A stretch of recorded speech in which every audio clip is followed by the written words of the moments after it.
I want to invite us to look together at what it is to live a fully human life, an embodied life, mortal life, to love, to hurt, and at the same time to know that, and I don't mean know up here, I mean know in a bodied way, an intuitive way, you might say, that I am much more than this embodied human life. That what's called the divine is real and that we partake of it. And trying to reconcile those two things or account for them in some way explodes the mind on the effort. So, and yet you probably wouldn't be here today if you didn't have a sense that there's a bigger reality, that we're not merely human.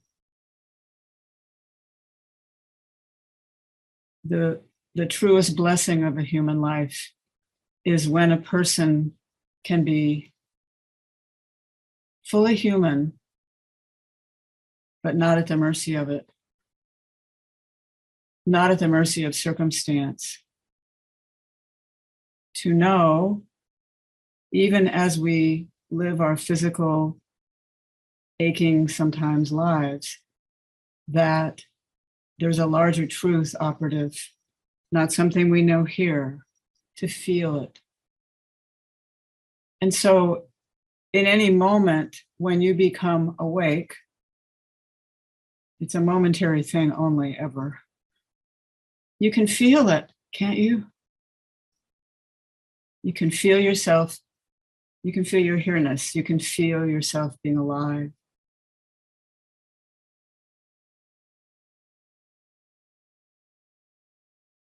That's what we want. We want to feel ourselves being alive. The miracle is to have all the conditioning each of us has, and yet no longer to be subject to belief, most of which is unconscious, no longer to be at the mercy of attachment to getting what we want, even as, yes, we can want. It's delicious to want. Something I've discovered in the last few years. To want it, but not have to have it. To be completely receptive to the now as it arrives.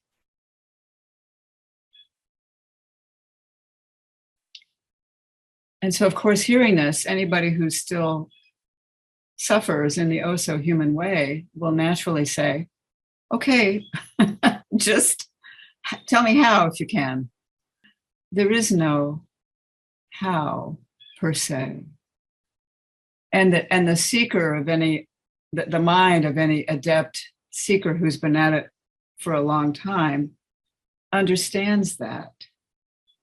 But there's this nevertheless thing driving.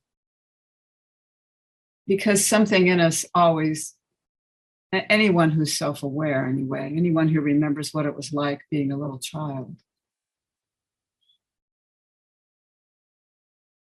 can remember moments here and there of knowing that there's something bigger going on, that time isn't real, for instance. Little children have to be taught to believe in time, in a possible future.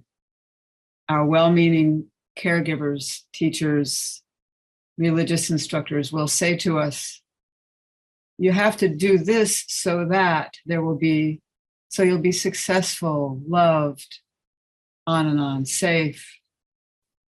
So we're taught the means to an end thing.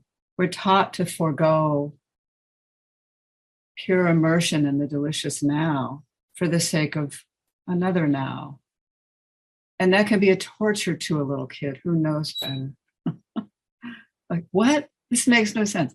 But at some point, we all learn this thing that appears to be necessary to live a human life.